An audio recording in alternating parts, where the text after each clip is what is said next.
जय Hind students, last class में मैंने क्वेश्चन दिया था. This is the wire of length this much and with linear charge density lambda. This angle is 45 degree from perpendicular and this is 15 degree from this line whose length is given as A. Okay, you need to find out E perpendicular and electric field parallel to the wire. So basically यहाँ पे सिर्फ मेरा एक ही मोटो है कि आपको ये clear हो कि थीटा वन और थीटा टू क्या पुट करेंगे. बेसिकली अगर आप थीटा वन और थीटा टू निकाल लेते हैं, सिंपल आंसर पुट करना है, फिर आपको कोई डाउट नहीं होगा. तो आई वो आपने सॉल्व किया होगा. मैं यहाँ पे इसे सॉल्व करता हूँ. सो बेसिकली हमें क्या निकालना है, we need to find out theta one, theta two and D which is means perpendicular distance, which is perpendicular distance. Okay, I hope आपको ये क्लियर होगा कि थीटा वन हमने ऊपर की तरफ मेजर किया था और थीटा टू नीचे की तरफ मेजर किया था.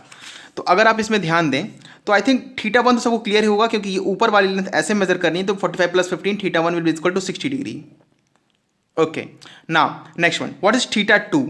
तो थीटा टू जो कि हमने नजर नीचे मेजर किया था, मतलब in this direction, in anti clockwise direction, और ये जो आपका है ये हमारा क्लॉकवाइज डायरेक्शन में जा रहा था. हमें या तो हम इसको लिखें -45 और देयर इज वन मोर वे, और यू कैन राइट, अगर आप इस तरफ मेजर करें तो आप इस लाइन तक कब पहुंचेंगे. This is something around of this means 360 - 45. Okay, so I think this will come as 315.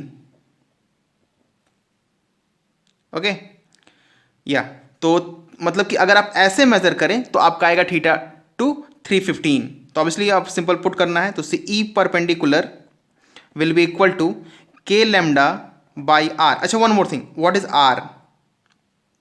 Are was the perpendicular distance. Now अगर आप ध्यान दें तो हमें परपेंडिकुलर डिस्टेंस, ये डिस्टेंस नहीं बताई गई है, हमें बस ये डिस्टेंस दी गई है. तो अगर आपको क्लियर हो तो अगर ए पता हो और ये एंगल 45, ये एंगल ये दूरी कितनी होगी यहाँ से लेके यहाँ तक, which is R. This will be equal to A cos 45. बस अब सारा आपको तीनों डाटा फॉर्मूले पुट करना है और सीधे आपका आंसर मिल जाएगा. सो दिस इज के lambda by A cos 45. I am not writing the formula. This is cos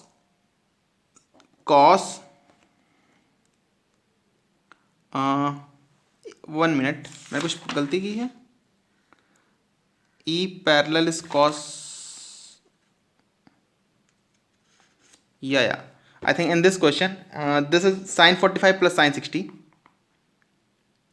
Yeah, this will be sin.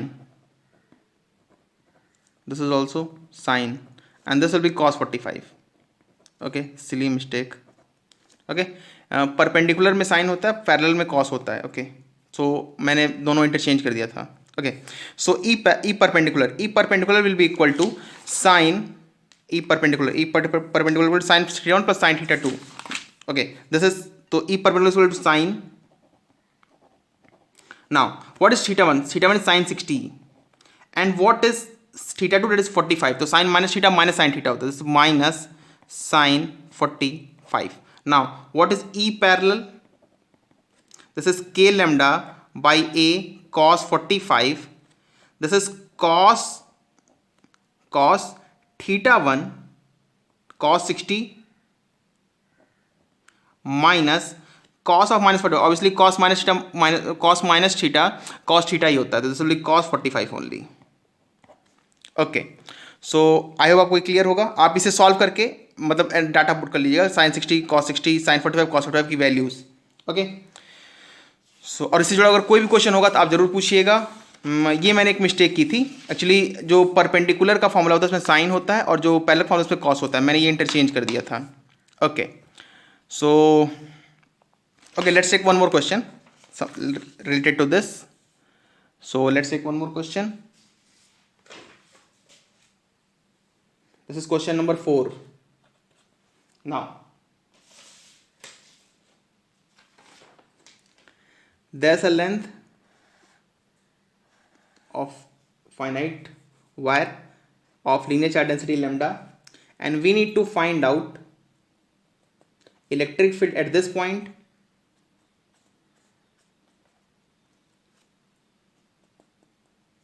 and this length is given as A. This is 30 degree and this is 40 degree. Now we need to find out electric field. This is E perpendicular and obviously ये आप लोग को clear होगा कि E parallel इधर होगा, E parallel, we need to find out this two thing. Okay, so okay, मैं इसे सॉल्व करता हूँ. Again, if you want, you can pause the video, try it, and again you can watch it. Okay, so basically यहाँ पे फंडा मतलब हमें बस यही फाइंड करना है, what is theta 1, what is theta 2 and what is perpendicular distance, that is r. Now theta one अगर आपको याद हो तो हम परपेंडिकुलर से मेजर करते हैं ऊपर की तरफ, मतलब परपेंडिकुलर से ऊपर की तरफ, या फिर आप कह सकते हैं परपेंडिकुलर से कि जिस तरह हम रिप्रेजेंट करते हैं उसके अपोजिट साइड में. ओके, सो अपर लाइन आपको क्लियर होगा 30 + 40 दैट इज 70 डिग्री.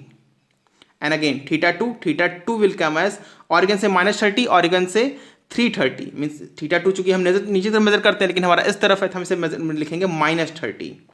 और यू कैन से दिस इज 330. कैसे? ऐसे आप यहां से मेजर कर रहे थे तो ऐसे घूम के पूरा मेजर करेंगे तो आपका आंसर कितना आएगा? 330. What is R? R is a cos 30. I hope clear होगा. This is a, this is 30, so we need to find out this length, means this length. Okay, so this will be a cos 30. Okay, again put the data in formula. So E perpendicular is equal to k lambda by r, that is a cos 30 sin 70 minus sin 30, and E parallel will be equal to k lambda by a cos 30. This is sorry, this will be cos, sorry, this is cos 70 minus cos 30. Okay, so I hope आपको clear होगा. Now let's solve electric field due to arc. So ये इससे जुड़े questions हम लोग आगे भी करेंगे. मैं आपको 1-2 क्वेश्चंस दे देता हूँ, आप इसे सॉल्व करिएगा. Okay, before going to electric field due to arc, let's हमने जो कहा था कि electric field due to infinite और सेमी इनफाइनाइट वायर करेंगे, उसे कर लेते हैं. Small topic, electric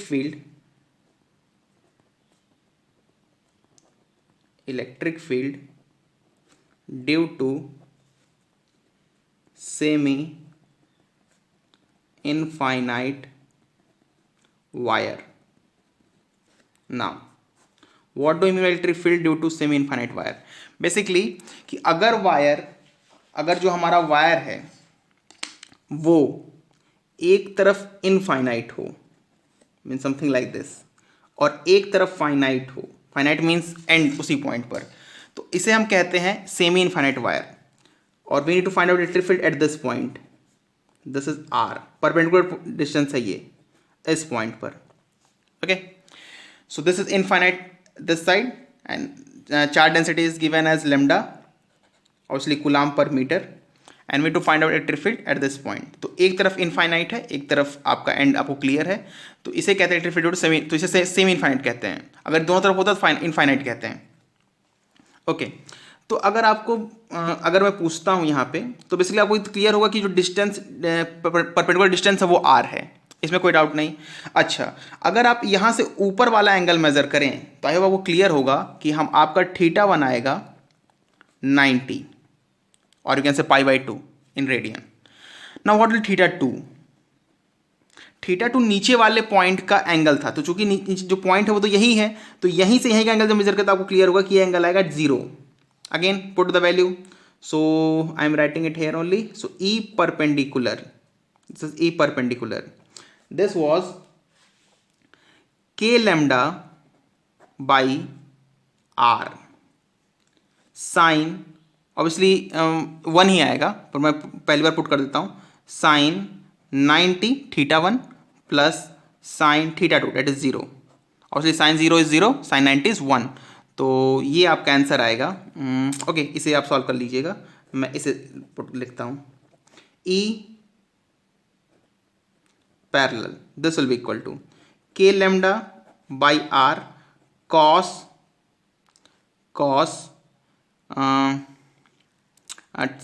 θ1 minus θ2, so cos 90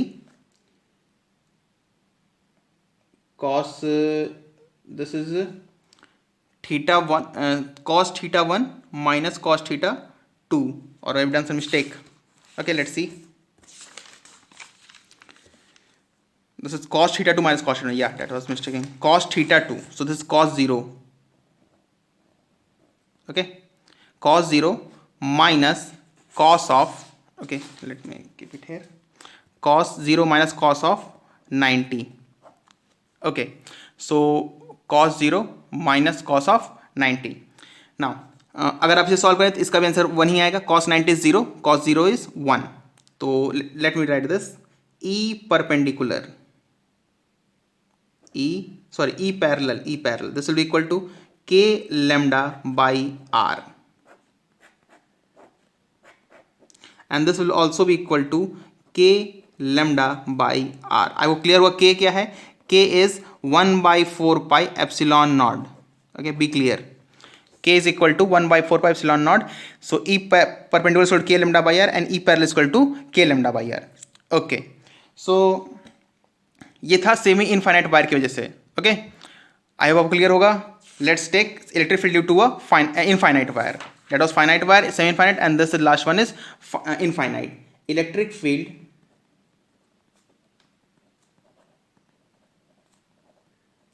due to infinite wire.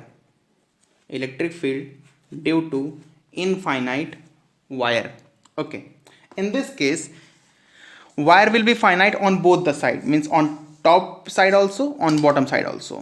So this is something like this. This is infinity. Okay. अच्छा, अगर आपको एक क्वेश्चन है सर प्रैक्टिकल में तो कोई वायर इनफाइनाइट नहीं होता. बिल्कुल नहीं होता. एग्जैक्टली कोई भी वायर प्रैक्टिकल में इनफाइनाइट नहीं होता. लेकिन इनफाइनाइट फिर क्यों पढ़ते हैं? क्योंकि हम ट्रीट कर सकते हैं. मैं भी आपको बता रहा हूँ कि कब ट्रीट कर सकते हैं. So let's say this we need to find electric field at this point and this perpendicular distances R. अच्छा, मैं रिक्वेस्ट करूंगा कि आप इसे खुद से सॉल्व करिए. आई वो क्लियर होगा. थीटा 1 थीटा 2 क्या पुट करेंगे, कैसे पुट करेंगे, आप इसे खुद से सॉल्व करिए और आपका ये फिर से आंसर मैच कर सकते हैं. Okay, so what is theta 1? अगर आप देखिए तो थीटा 1 आपका ये एंगल कितना होगा, ये इसको जाके टच करेगा इनफाइनाइट पर, तो ये होगा लगभग आपका मतलब 90. And what is theta 2? This will also be 90. I hope clear होगा कि यहाँ पे जो ई परपेंडिकुलर कंपोनेंट होगा सिर्फ यही कंपोनेंट आएगा. ई पैरेलल कंपोनेंट कैंसिल हो जाए, क्योंकि पहली बात को नीचे और ऊपर सिमेट्रिकल है. सिमिलरली जैसे कि हमने एक क्वेश्चन देखा था, ये क्वेश्चन अगर आपको याद हो तो अगर सिमेट्रिकल हो तो ये कंपोनेंट जीरो होता है.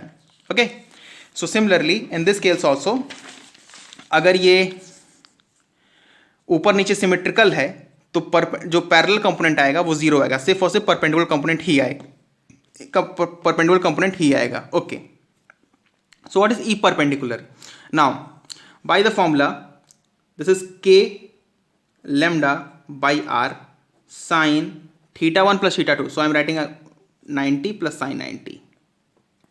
So E perpendicular will be equal to 2K lambda by R. Okay, मैं रिक्वेस्ट करूंगा आप इस फॉर्मूले को याद करिएगा. इसे तो आप मन में पुट कर भी निकाल सकते हैं, sin 90 प्लस sin 92, तो आप इसे ऐसे भी निकाल सकते हैं. अच्छा, मैं थोड़ा सा मतलब लिख देता हूँ. ई पैरेलल यहाँ लिख देता हूँ. ई पैरेलल ऑब्वियसली ये जीरो ही आना है. K lambda by R cos 90 minus cos 90. I hope cos 90 cos 90 value same होगी. Okay, 1 minus 1 sorry 0 minus 0 0 minus 0. So E पर parallel will be equal to 0. तो आई होप क्लियर होगा. Okay, अच्छा, तो हम कोई बार एक्चुअल में इनफाइनाइट नहीं होता. हम इसे इन्फिनिटी कब मान सकते हैं? ऐसे मान सकते हैं कि जब आपका जो ये एंगल है, मान लीजिए वो जो पॉइंट है वो वायर के बहुत पास में हो जाए. मतलब कि लेट से वायर है हमारा 1 मीटर का और let say for example let say wire is of 1 metre. Okay, और ये जो पॉइंट है ये यहाँ से 1 मिलीमीटर पर है. तो अगर ये 1 मिलीमीटर की दूरी पे तो आप पाएंगे कि जो यहाँ से आप एंगल मेजर करेंगे तो लगभग 90 आएगा ऊपर और नीचे दोनों तरफ. मतलब कि ये आपका जो हमारा electric field due to infinite wire है, ये एक्चुअल में प्रैक्टिकल कुछ नहीं होता है, मतलब इनफाइनाइट वायर प्रैक्टिकल में नहीं होते हैं, लेकिन हम ट्रीट कर सकते हैं प्रैक्टिकल इनफाइनाइट वायर की तरह। कब ट्रीट कर सकते हैं? जब जो हमारा पॉइंट है, जिस पॉइंट में इलेक्ट्रिक फील्ड निकाल रहे हैं, वो इस वायर के बहुत पास में हो। Basically I can write it as when, okay let me condition, I can write it as condition for a wire to be treated as infinity, or you can also say semi-infinite. Okay, this is condition is when L, what is L? That is length of wire. Length of wire is much greater than, means this length is much greater than R. And what do you mean by R? R is perpendicular distance from wire. Perpendicular distance from wire. Perpendicular distance from wire of the point at which we need to find out electric field. Okay, I'm not writing full. I hope this will clear to you. तो जब length जो है ये R के बहुत comparative में बड़ी हो जाए, या R इसके कंपेरेटिव में बहुत छोटा हो जाए, तब आप कहेंगे कि जो वायर है वो इनफाइनाइट की तरह हम ट्रीट कर सकते हैं। ओके, सो आई होप आपको क्लियर होगा। Okay, let take one more question. The question is, I think this question number is 3. Okay, this is 3rd, that was 4, 5th. Okay, this question number is 5.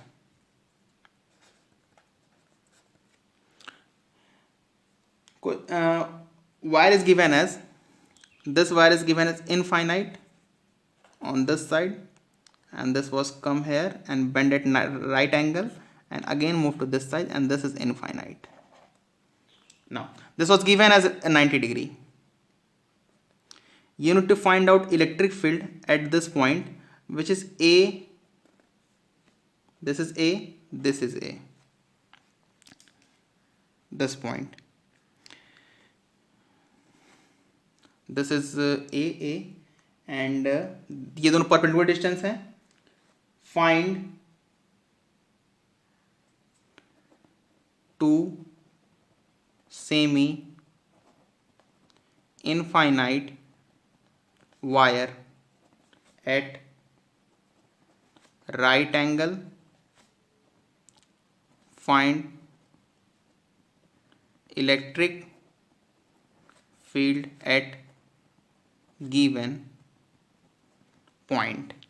Okay, so I hope आपको question clear होगा। मैं इसे solve करता हूं। देखिए, electric field हमें इस point पे निकालना है basically. Okay, let me draw it on the next page. So मैं थोड़ा सा we need some space, so let me take one more page. So basically हमारे पास जो डायग्राम है वो लगभग कुछ ऐसा है। We have a wire,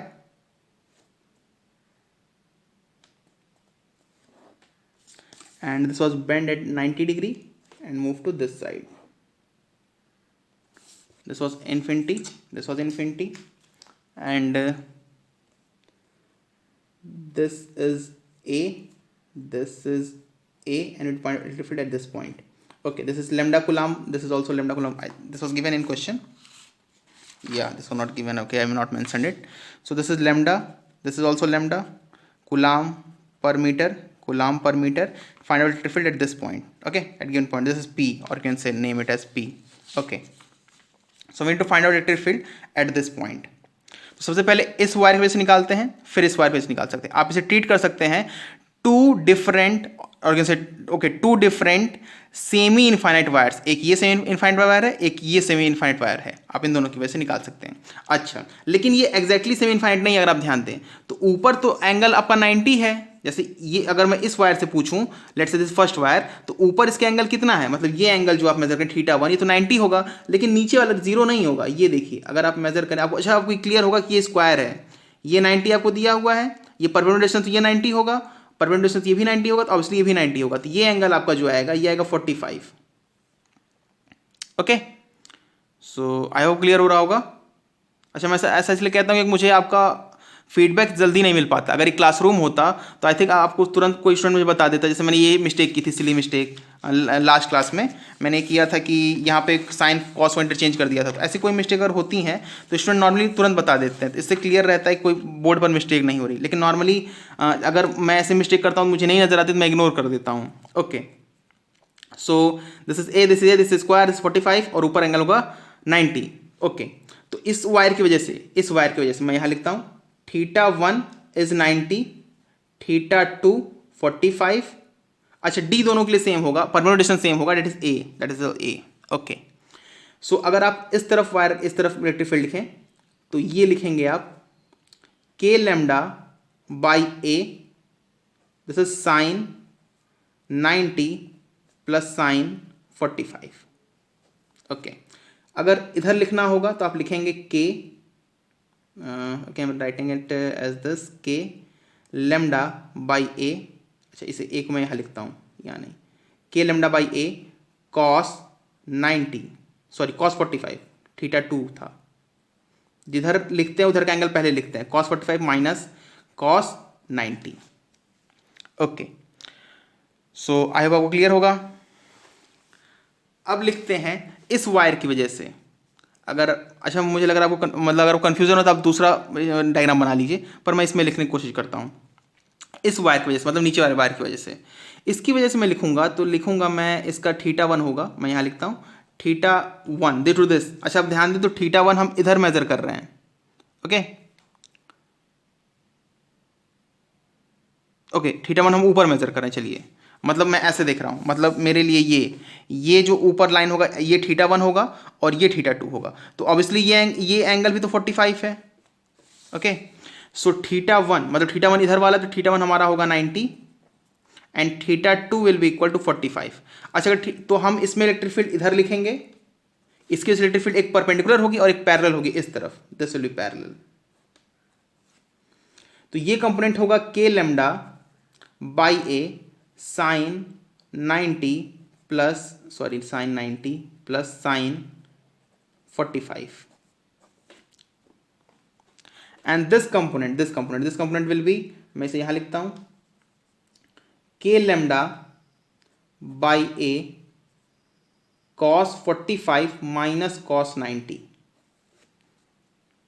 okay, तो मैं उस पॉइंट को यहां रिप्रेजेंट करता हूं। अब मैं देखिए, सबसे पहले इस वायर की वजह से दोनों इलेक्ट्रिक फील्ड रिप्रेजेंट करता हूँ। ये आपको डायग्राम थोड़ा सा ज़्यादा ही ओवर क्राउडेड लग रहा हो तो मैं इसलिए यहाँ रिप्रेजेंट करता हूँ। तो पहले मैंने लिखा था k lambda by a sine 90 plus sine 45, this one k lambda by A, this is,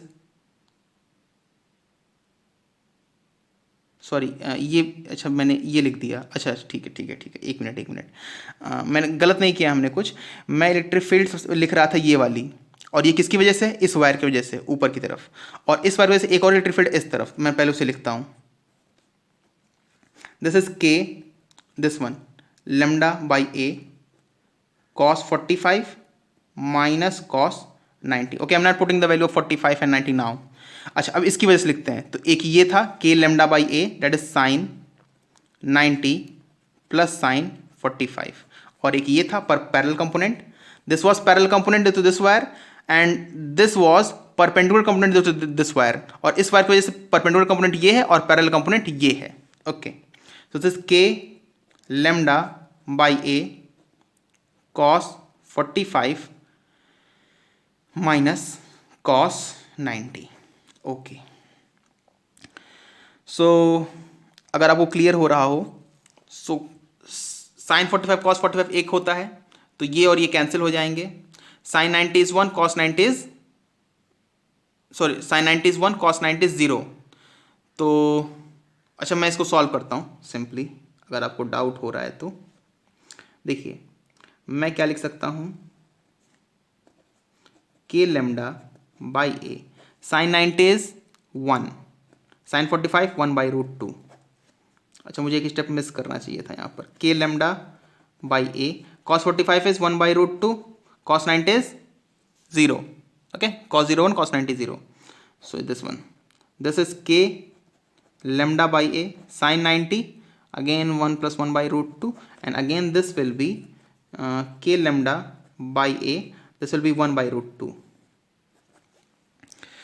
So okay, just wait for a minute. Yeah, all correct.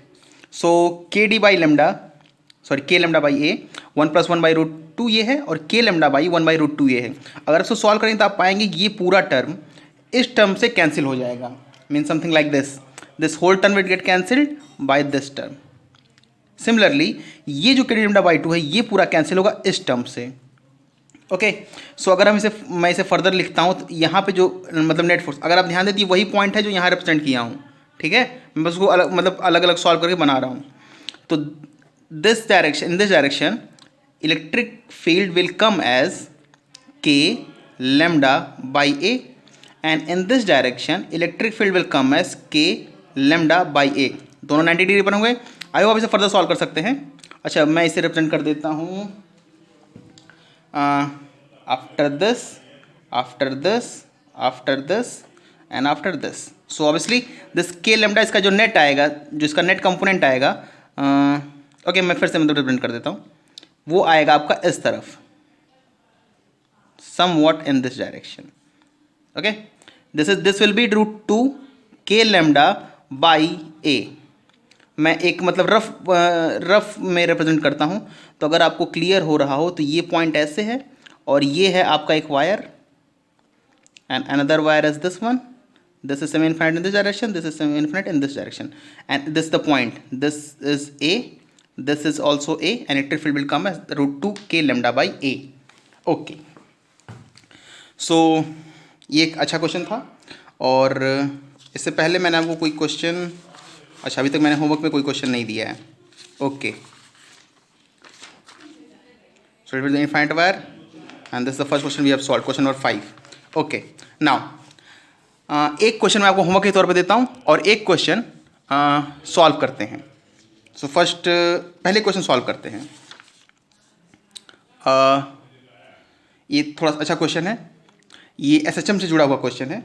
So question number 6. Okay, now let's see what is the question. There's a infinite, okay let me use a scale. There's an infinite rod.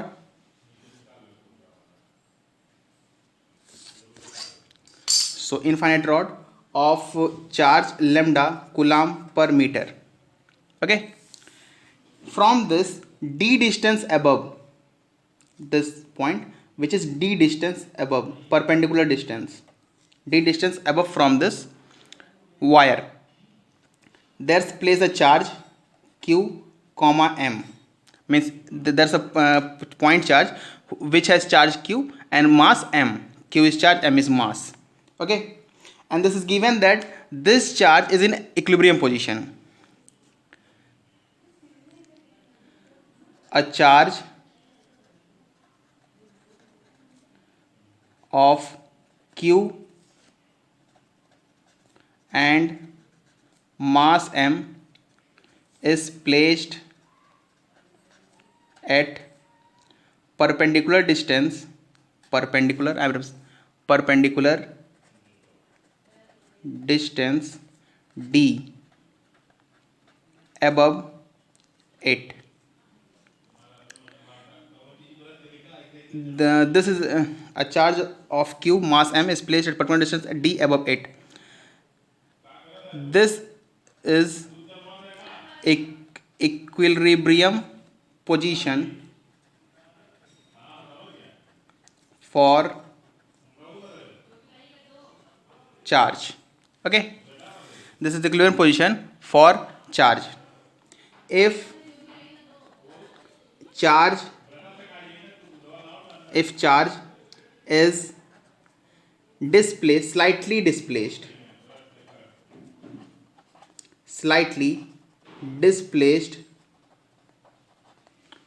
displaced x above and then released.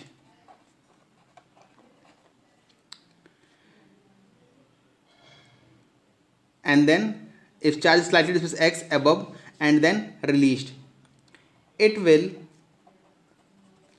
perform SHM for a small x. Find its time period. Okay, so I hope at least question is visible to you.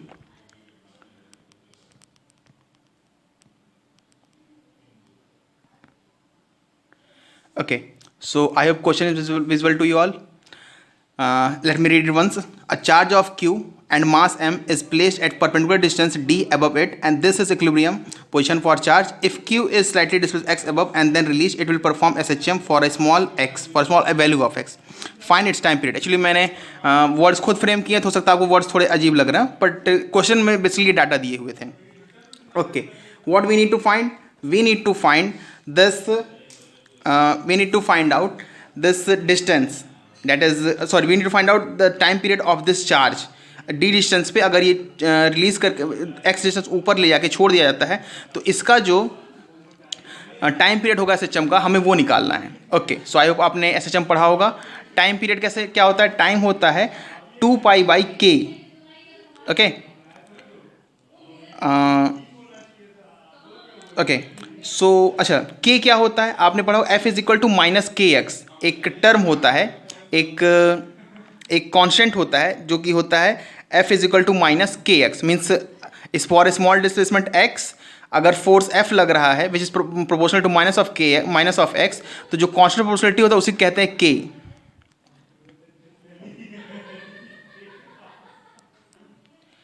Okay, first thing first, हमें सबसे पहले ये आप मतलब आपको ये clear होना चाहिए कि ये जो पोजीशन है ये इक्विलिब्रियम पोजीशन है. इक्विलिब्रियम पोजीशन कैसे है? क्योंकि अगर वायर इस तरह रखा हुआ है, this is infinite wire, both side, charge is lambda and D distance, this is D, और यहाँ पर है ये, तो इस पे इलेक्ट्रिक फील्ड, यहाँ पर इलेक्ट्रिक फील्ड किस तरफ होगी? ऊपर की तरफ होगी, और फोर्स किधर लगेगा? वो भी ऊपर की तरफ होगी. क्योंकि आप ऐसे भी देख सकते हैं कि ये आपका जो आपका हमारा वायर है, ये पॉजिटिव चार्ज है, प्लस क्यू दिया है. ओके, और ये भी प्लस चार्ज है, तो इसलिए ऊपर की तरफ फोर्स लगेगा. एक फोर्स लग रहा है इस पे ऊपर की तरफ, that is Q into E perpendicular. Okay, F is Q E, मैंने फॉर्मूला बताया था इलेक्ट्रिक फील्ड में. और इस पे एक फोर्स नीचे की तरफ लग रहा होगा, that is equal to M G. तो ऑब्वियसली दो फोर्स इस पे अपोजिट लग रहे हैं, जस्ट अपोजिट, तो ये पॉसिबल हो सकता है दोनों कैंसिल कर दें, मतलब ये इक्विलिब्रियम पोजीशन हो सकती है. क्वेश्चन दिया इक्विलिब्रियम पोजीशन है, it means M G will be equal to QE perpendicular. Obviously you are knowing what is E perpendicular due to a infinite wire. So this is mg is equal to QE perpendicular is equal to K lambda. This is K is equal to 1 by 4 epsilon naught. K lambda 2K lambda, sorry, this is 2K lambda. Okay, let me multiply it 2 by D. Okay, so I hope आपको this was 2K lambda by R. लेकिन हमें perpendicular लिया है D, तो हम लिख रहे हैं 2K lambda by D. Charge से मल्टीप्लाई किया क्योंकि फोर्स निकाल लेते हैं, तो ये इक्विलिब्रियम पोजीशन में है. Now what we have done, we have just displace the charge a very slightly x above it, this is D, और हमने से बहुत छोटे, मतलब you can say x is much less than D. Why I'm saying this? Because in question it is given, it will perform SHM for a small x, small value of x. Okay, I'm not writing, but keep in mind this words ऐसे नहीं लिखे होंगे. This will be small value of x, और really ये एक अच्छा question है, इस पर आप लोग गायब मत हो जाइएगा. This is x. इस पॉइंट पर इस पे कितने फोर्स लग रहे हैं, किधर लग रहे हैं? ऑब्वियसली मैं फोर्स अच्छा यहाँ रिप्रेजेंट करता हूँ.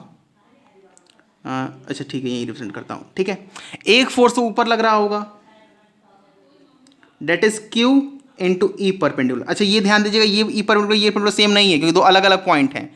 ये पॉइंट अलग है, ये वाला पॉइंट है जो मैंने ऊपर रिप्रेजेंट किया है, जैसे ये पॉइंट, और ये पॉइंट उससे थोड़ा सा ऊपर है, तो ये Q ई परपेंडिकुलर सेम नहीं होगा. Okay, so don't confuse. एक फोर्स नीचे लगेगा, that is equal to M G. I hope आपको क्लियर होगा.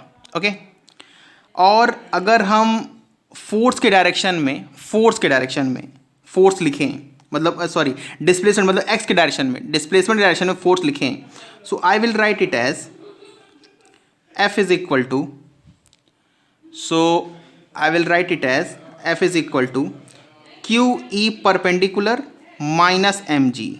अच्छा, मैंने थोड़ी देर बताया था कि एक्स एस एच एम का, आई होप आपको क्लियर होगा पहले कि एस एच एम का, अब मैं लिख देता हूँ, एस एच एम का फॉर्मूला क्या होता है, F is equal to, F should be proportional to minus of X, और यहीं पर कॉन्स्टेंट प्रोपोर्शनलिटी आती है, F is equal to minus के एक्स, और यही तक के। अच्छा, आप कंफ्यूज ना होइएगा, ये के अलग है, ये के अलग है। Okay, so this is 1/4 epsilon not, this is constant proportionality for SHM. अगर आप कंफ्यूज हो रहा है तो मैं पहले बता दूं, इसको पुट कर लीजिए, आप 1/4 एप्सिलॉन नॉट लिखिए, ठीक है। अच्छा, जो टी होता है, टी, अच्छा मैंने शायद ये गलत बोल दिया, टी मैंने क्या बोला, टी होता है 2 pi under root M by K, this K small K, और let me use something else, this I am writing as K dash, K prime, और से के डैश। ओके, शायद आपको अब क्लियर हो कि के ये अलग है, ये अलग है। Okay, so T is 2 M by K, basically मुझे एम के निकालना है, फिर मैं पुट कर दूंगा, एम मुझे पता ही है, क्वेश्चन डाटा में दिया है एम। ओके, और 2 पाई कॉन्स्टेंट, के डैश मुझे फाइंड करना है। Okay, so this F is equal to what is Q E perpendicular, Q E perpendicular इस पॉइंट पर कितना होगा 2 K lambda, 2 K lambda by perpendicular, now perpendicular distance D plus X, क्योंकि देखिए यहाँ से यहाँ तक तो डी था, और एक्स मैंने उससे थोड़ा और डिस्प्लेस किया है, एक्स डायरेक्शन और ऊपर गया है, तो ये आपका डी प्लस एक्स होगा, ये जो पूरा होगा ये होगा D plus X. Okay, minus M G, so this is the force in direction of X. अच्छा, अच्छा ठीक है, मैं इसमें से डी नीचे कॉमन ले लेता हूं, तो this F is equal to Q k lambda two 2 by T 1 plus x by D minus M G. Okay, so अगर आप ये वैल्यू देख पा रहे हैं तो ये किसके इक्वल है, ये एम जी के इक्वल है यहाँ से। So I can put F is equal to M G 1 plus x by D minus M G. अब मैं एक स्टेप स्किप करता हूँ और इसे जल्दी सॉल्व करता हूँ। तो F is equal to M G मैं कॉमन ले लूँ तो क्या होगा 1/1 plus x by T minus 1। Okay, क्या एम जी में कॉमन ले लूँ तो होगा, देखिए 1/1 plus x by D minus 1। तो अगर इसमें सॉल्व करूँ तो ये होगा 1 minus 1 minus x by D upon 1 plus x by D. मैं एक स्टेप स्किप किया हूँ, आप इसे सॉल्व के बस एम जी कॉमन लेके सॉल्व करना है इजली, डिनोमिनेटर लेके, तो सिंपल आपका यही आएगा। 1 माइनस 1 गेट कैंसिल्ड, एफ, अच्छा ये एक्स बाई डी आप ध्यान दें तो यहाँ से एक्स से वेरी लेस देन डी हमने पहले एज्यूम किया है, means x by D will be much less than 1। सो इस पूरी क्वांटिटीज को मैं 1 पुट कर सकता हूँ। So now I am writing here F is equal to M G. Okay, so मैं बता देता हूँ फिर से, F is equal to M G by 1 plus x by D minus M G, and this is F is equal to M G, this is 1 minus 1 will get cancelled, minus x by D upon 1 plus x by D. मैंने x by D चूंकि बहुत less than 1 था तो मैंने 1 plus x by D को 1 के equal put किया है, क्योंकि चूंकि X by D very less than 1 तो 1 plus something very less than 1 which is approximate equal to 1। Okay, तो मैंने एक्स बाई डी क्वांटिटी को 1 के सेट में नेगलेक्ट कर दिया है। So F is equal to M G, और अंदर क्या हो जाएगा माइनस एक्स बाई डी, तो this is minus x by D. अब आप कंपेयर करें इस इक्वेशन को इस इक्वेशन से, तो आप पाएंगे कि आपका के डैश आएगा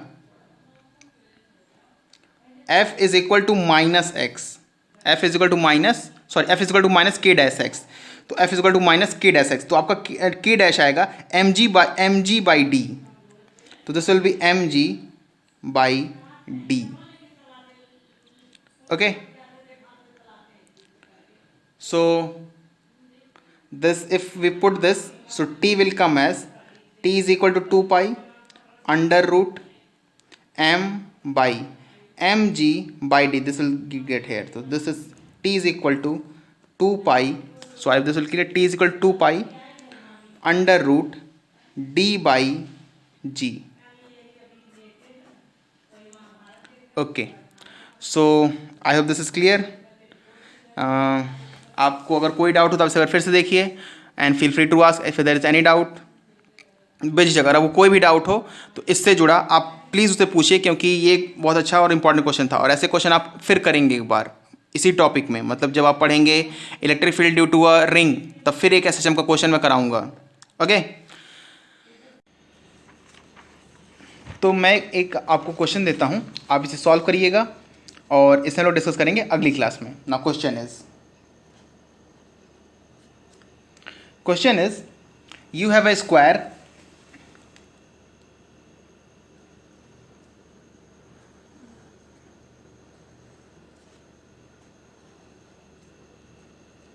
this side has charge density of lambda coulomb per meter.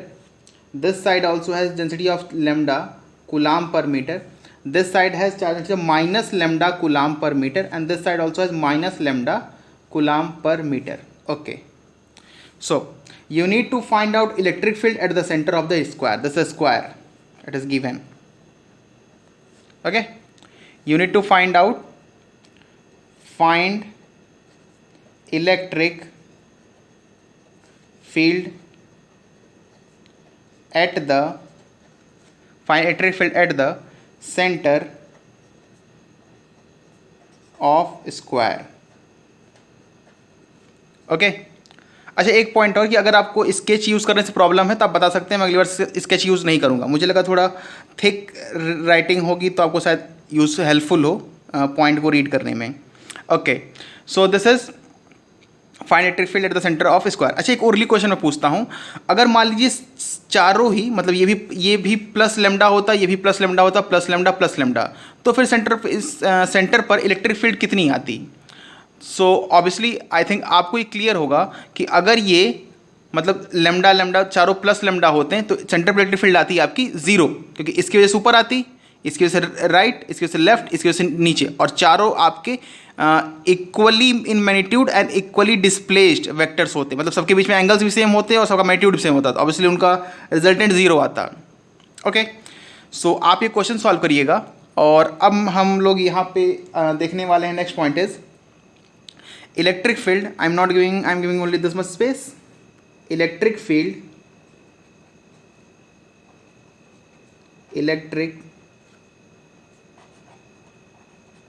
field due to an arc, okay, electric field due to an arc. now so arc को मैं इस तरह ड्रॉ करता हूं, दिस इज द आर्क, ये charge है, और इसके लिए मैं एक रेफरेंस भी ड्रॉ करता हूँ। ये हमारे पास एक ऐसा आर्क है, this is Y axis you can say, and this is X axis you can say, and this point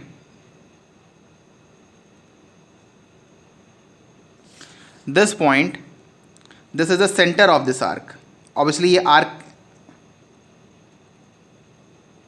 what do you mean by arc? Arc means होता है a part of a circle. Okay, let me write that also. Arc means a part of a circle. Okay, so a part of a circle. Now again this has charge density of lambda, this radius is r, capital R, and this angle is given as alpha, alpha. Okay, so obviously हमें इस point पर electric field निकालनी है इस charge arc की वजह से। और अच्छा ये जो एंगल है, ऑब्वियसली ये जो लाइन है ये इसकी एंगल बाइसेक्टर है, ये हमें बताया गया है। मतलब ये एंगल अल्फा बाई 2 होगा और ये एंगल भी अल्फा बाई 2 होगा। This angle is also alpha by 2 and this angle is also equal to alpha by 2। Okay, now again will do the same thing जैसे हमने पहले किया था। एक स्मॉल एलिमेंट लेंगे, स्मॉल एलिमेंट कहाँ से लेंगे, ये थोड़ा सा इंपॉर्टेंट है, बहुत ज़्यादा नहीं, बस थोड़ा सा क्यों, क्योंकि स्टूडेंट को कन्फ्यूज़न होता है कि सर अगर हम यहाँ से लेते हैं और यहाँ से लेते हैं तो इक्वेशन थोड़ी सी डिफरेंस बनती है। तो स्टूडेंट्स को डाउट ये होता है सर क्या आंसर भी डिफरेंट आएगा, नहीं आंसर सेम आएगा, पर इक्वेशन आपकी बेशक थोड़ी सी डिफरेंट ज़रूर बनेगी। ओके, सो मैं इसे सॉल्व करता हूँ और मैं एंगल लेता हूँ यहाँ से। Okay, so this is okay, let me use a different pen. Okay, so this is a small element, this is theta from this, and this is d theta, this is d theta. Okay, so इसमें जो इतने element में charge होगा हमारा, this much charge, this will be equal to dq, this much charge will be equal to dq. Okay, so I hope आपको ये तो clear होगा अभी तक कि अच्छा ये जो इस तरफ होगा ये होगा D E, small electric field due to a small differential element that is D Q which is taken theta from this line and element angle is equal to at the centre is D theta. Now this angle is also equal to theta. I hope आपको clear होगा, this is theta. अच्छा students के मन में यही doubt होता है sir अगर मैं यहाँ से लेता थीटा और ये डी थीटा तो अंतर क्या आता, तो अंतर बस ये आता जैसे कि देखिए ये एंगल तो यही एंगल के इक्वल होता, अगर आप एंगल यहाँ से लेते हैं तो ये एंगल जो होता है ये जिसको मैं थीटा लिख रहा हूँ वो होता आपका theta minus alpha by to, क्योंकि देखिए इतना एंगल आप थीटा मानते हैं और इतना ये अल्फा बाई टू है, तो ये कितना होता है theta minus alpha by to, तो ये होता है theta minus alpha by to. Basically आप फर्दर सॉल्व करते आंसर आपका सेम आता. ओके, पर मैंने यहाँ से लिया है. अच्छा अगर आप यहाँ से लेते हैं तो लिमिट अलग पुट करते हैं और यहाँ से लेंगे तो लिमिट अलग पुट करेंगे. कैसे, अगर आप यहाँ से लेते हैं तो आप लिमिट पुट करते हैं 0 टू अल्फ़ा, और अगर आप थीटा यहाँ से ले रहे हैं तो आप लिमिट पुट करेंगे minus alpha by two to plus alpha by two. Okay, because this angle is alpha by two and this angle is alpha by two, और मैंने इस डायरेक्शन में लिया है, अब इसलिए जो मेरा ये होगा ये माइनस अल्फ़ा बाई टू होगा and this is plus alpha by two. Okay, I hope आपको क्लियर हो रहा होगा. So this is DE.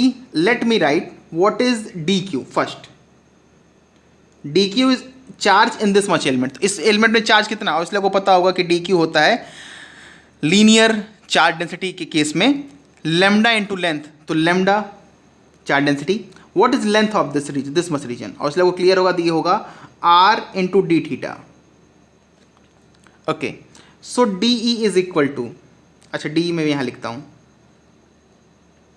DE is equal to, DE होगा 1 बाई, अच्छा मैं यहाँ पूरा लिख रहा हूँ 1 बाई 4 पाई एप्सिलॉन नॉट, मैं हाल बाद में से K कर दूंगा, K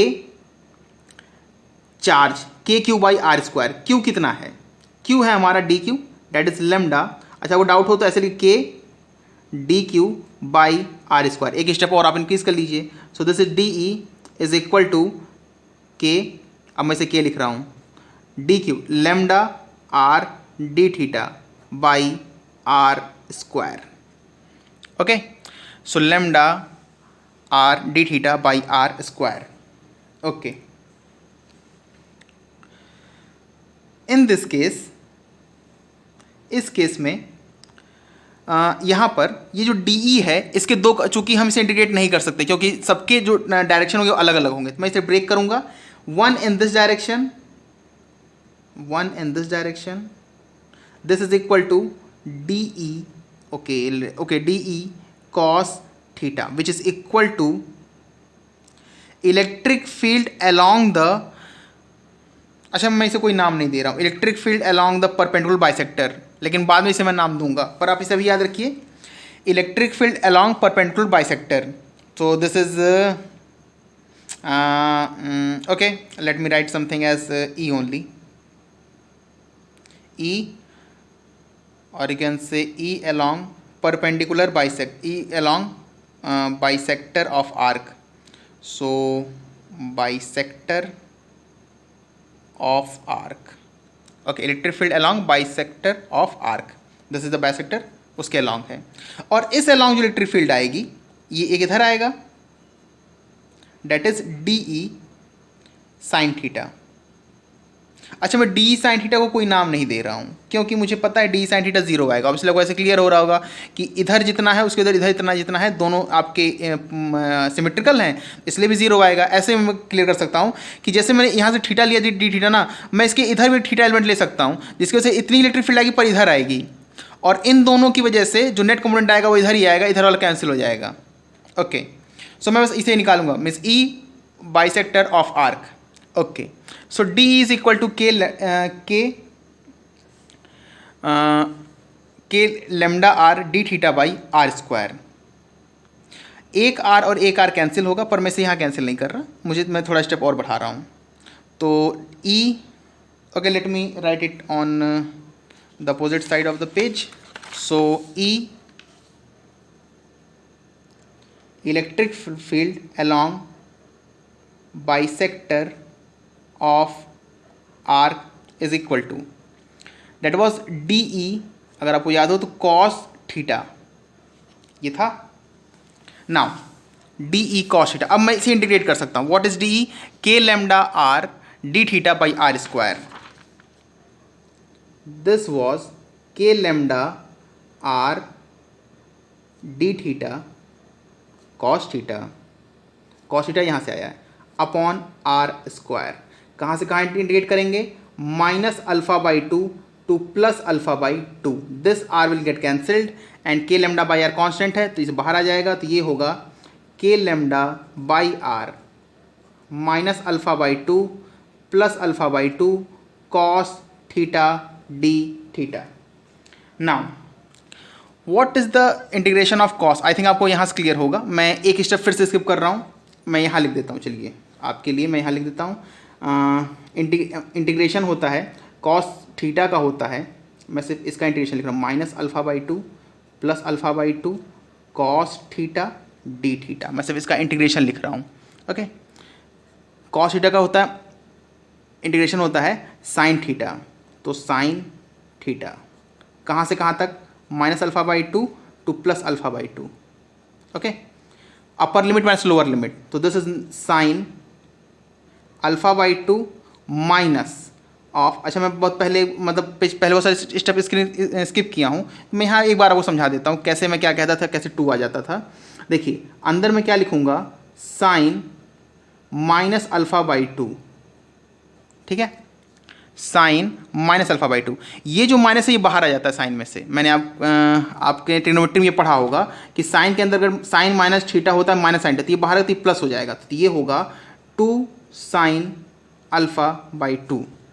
ओके, अब मैं उसे डायरेक्ट यहाँ पुट करता हूँ, तो this is equal to two के lambda upon R sine alpha by two. Okay, so this is E electric field along bisector of arc due to a charged arc। ये electric field, ये formula आपके लिए important है, इसे याद रखिएगा। ये उतना ही इम्पॉर्टेंट है जितना कि electric field due to a straight line. Okay, आप इसे एक बार मैं कहूँगा फिर से देख लीजिएगा क्योंकि डेरिवेशन इंपॉर्टेंट है। ओके, मैं एक क्वेश्चन लेने वाला हूँ जो कि पहले उससे पहले एक छोटा सा एक क्वेश्चन।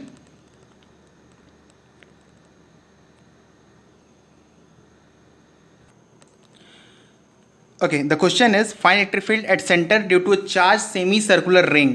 ओके, ये सेमी सर्कुलर है, ये दिस इज चार्ज है lambda coulomb per metre and this is radius of the ring जो कि हमें गिवन है। हमें इस पॉइंट पर, इसके सेंटर पर इलेक्ट्रिक फील्ड निकालनी है।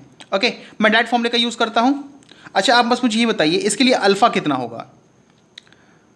ओके, जाहिर सी बात है, तो मुझे सुनाई देगी नहीं, पर आई होप आपने मन में यही बोला होगा, alpha will be equal to 180 degree.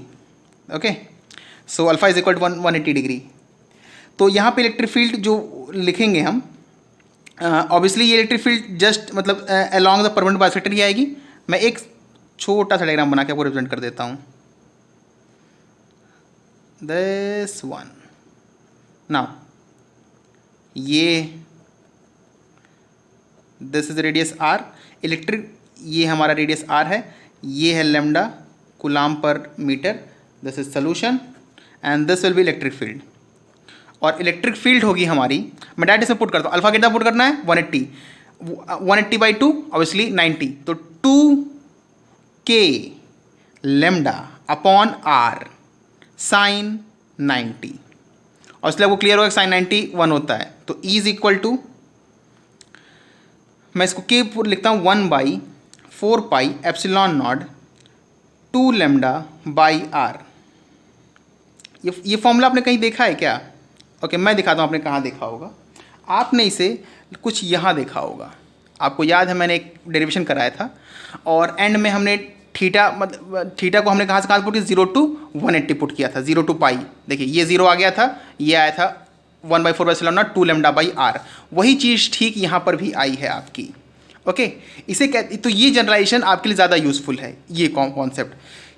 लेकिन फिर से मैंने बताया था कि ये इलेक्ट्रिक फील्ड हमने निकाली थी और वो भी इससे मैच कर रही है, मतलब पहली बात तो हमारा जनरलाइजेशन सही है और इस पर यूज़ करना हमें आ गया। ओके, एक जनरलाइजेशन और मैं चाहता हूँ आप करें, electric field due to a quarter ring. मैं क्वार्टर रिंग बनाता हूँ। Okay, so find electric field due to a quarter ring, this is the quarter ring, lambda coulomb per metre, radius r। इस पॉइंट पर आपको electric field बतानी है। Okay, so obviously आपको I think clear होगा, perpendicular bisector के along, perpendicular bisector कहाँ से पास करें, 45 से, मतलब ये जो परपेंडिकुलर बाइसेक्टर होगा हमारा, ये पास करेगा 40, ये एंगल होगा 45, ठीक है। What is this electric field? This electric field will be equal to, ये इलेक्ट्रिक फील्ड होगी, मैं डायरेक्ट फॉर्मूला पुट कर रहा हूँ, 2k, this is 1/4 epsilon nought, k is 2k lambda by R sine, इसके लिए अल्फा क्या होगा 90, ठीक है, ये एंगल 90 है, आई थिंक आपको क्लियर होगा, क्वार्टर रिंग दिया हुआ है। सो this is sine alpha by 2 that is 45, मैं एक ही स्टेप में कर रहा हूँ, एक्चुअली मेरा मोटिव कुछ और आपको क्लियर करना। ओके, सो ये इलेक्ट्रिक फील्ड होगी। मैं एक पॉइंट चाहता हूँ कि आप यहाँ पर एक दूसरी चीज़ याद रखें कि इलेक्ट्रिक फील्ड इधर कितनी होगी और इलेक्ट्रिक फील्ड इधर कितनी होगी। देखिए ये इलेक्ट्रिक फील्ड होगी, ये कितना लिखा हुआ है, अच्छा ठीक है, पहले मैं ये बताता हूँ, दिस इलेक्ट्रिक फील्ड, ये इलेक्ट्रिक फील्ड होगी this E into cos 45। Okay, ये होगा E cos 45 और ये भी होगा E cos 45, I hope clear हो रहा होगा। ये होगा आपका, this will be equal to E, this is E cos 45 means E cos 45, और ये भी होगा आपका, ये होगा E, आपको ऐसे डाउट है तो E sin 45, हालांकि मैं आपको बता दूं कि sin 45 cos 45 दोनों एक ही वैल्यू होती है। ओके, तो अगर आप इसे सॉल्व करें, बेसिकली मेरा मतलब ये आप इसे याद रखें, तो आपका आएगा k lambda, this is 1/4 k lambda by r, और ये होगा k lambda by r, k is 1/4 epsilon naught, please keep in mind, confuse ना होइएगा। Okay, k is equal to k lambda by r, k lambda मतलब अगर quarter ring है तो इधर electric field k lambda by r होगी और इधर इलेक्ट्रिक फील्ड भी k लेमडा बाई r होगी। एक क्वेश्चन मैं अच्छा देता हूँ, अच्छा मैं आपके सामने ये लिखता हूँ, आप इसे सॉल्व करिएगा। ये एकदम मिलता जुलता क्वेश्चन है मेरे स्टूडेंट का, जैसे कि मैंने बताया था, हर्ष मिश्रा, शायद आपको नाम याद हो। ये एक रिंग है, मैं थोड़ा सा इस क्वेश्चन में आपको थोड़ा सा चेंज करता हूँ, अच्छा रिंग अच्छी ना बने तो sorry, this is centre. Okay, this is the, ये एक्सिस ड्रॉ की गई है और ये एक्सिस ऐसे ड्रॉ की गई है। अच्छा, मैं इस पे मार्क करता हूँ एक अलग स्केच से, this is plus charge, this is also plus charge, this is plus charge, लेकिन ये नेगेटिव है, लेमडा ये दिया हुआ, ये है माइनस लेमडा। अच्छा, अगर मैं यहाँ लेमडा लेता प्लस तो ऑब्वियसली क्लियर हो सके माइनस लेमडा ही लिख रहा हूँ, ठीक है, तो कन्फ्यूज़न ऐसे मत होइएगा। ये एक लेमडा कूलम्ब पर मीटर, क्योंकि चार्ज मैंने बता दिया प्लस है माइनस है, चार्ज डेंसिटी सेम है, बेसिकली मेरे कहने का मतलब चार्ज डेंसिटी सेम है, यहाँ जो मैग्नीट्यूड है वो पॉजिटिव का है, यहाँ मैग्नीट्यूड है वो निगेटिव का है। Find electric, question is find electric field at centre. Okay, आप इस क्वेश्चन को सॉल्व करिएगा, मैं इसे सॉल्व करता हूँ। मैं सजेस्ट करूँगा आपसे जरूर सॉल्व करिए, क्योंकि इसको बताने के बाद अगर आप ये नहीं सॉल्व कर पाते हैं तो आई थिंक आप कहीं कुछ गलत कर रहे हैं, या फिर मैं सही से पढ़ा नहीं पा रहा हूँ या आप सही से पढ़ नहीं पा रहे हैं रियली। ओके, आप इसे सॉल्व करिएगा, मैं इसे सॉल्व करता हूँ। देखिए, ये जो कंपोनेंट है और ये जो कंपोनेंट है ये कैंसिल हो जाएंगे। इसकी वजह से इधर आएगा 45 के अलॉन्ग इधर आएगा, इसकी वजह से इधर है 45 अलॉन्ग इधर आएगा। दोनों इक्वली चार्ज है, इक्वली मैग्नीट्यूड है, इक्वल चार्ज भी है, साइन भी सेम है, तो कैंसिल हो जाएगा। मतलब हमारे लिए क्या मायने रखता है, ये और ये। अच्छा, इतने क्वार्टर रिंग की वजह से इधर आएगा,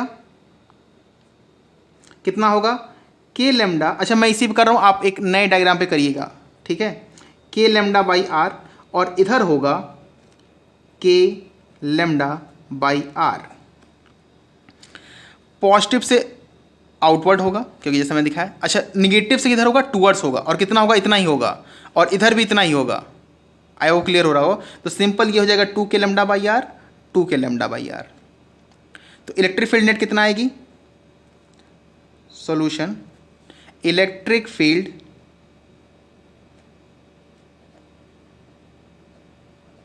net at centre. I hope आपको क्लियर होगा। मैं डायरेक्ट आंसर लिखता हूँ, 2√2 के लेमडा बाई आर। ओके, सो इस लेक्चर के लिए इतना ही। आई होप ये थोड़ा सा लेंदी लेक्चर भी होगा आपके लिए, तो इसे यहीं पर रहने देते हैं। बाकी आप लोग का जैसा फीडबैक आता है उस हिसाब से नया टॉपिक लेते हैं। और इलेक्ट्रिक फील्ड मैंने लगभग बता दी है आपको। मुझे बस मतलब कॉन्सेप्ट वाइज पूरी कंप्लीट है, कॉन्सेप्ट बहुत ज़्यादा है भी नहीं, आपको बस एप्लीकेशंस आने चाहिए। कुलाम्स लॉ इसीलिए अच्छा लॉ माना जाता है क्योंकि इसके कॉन्सेप्ट बहुत छोटा सी है, लेकिन देखिए एप्लीकेशंस इतने सारे बड़े हैं। और मैं आपको कुछ क्वेश्चन दूंगा, एक क्वेश्चन मैं इर्डो का मैंने देख के रखा, मैं आपको अगली क्लास में दूंगा। तब तक के लिए जय हिंद।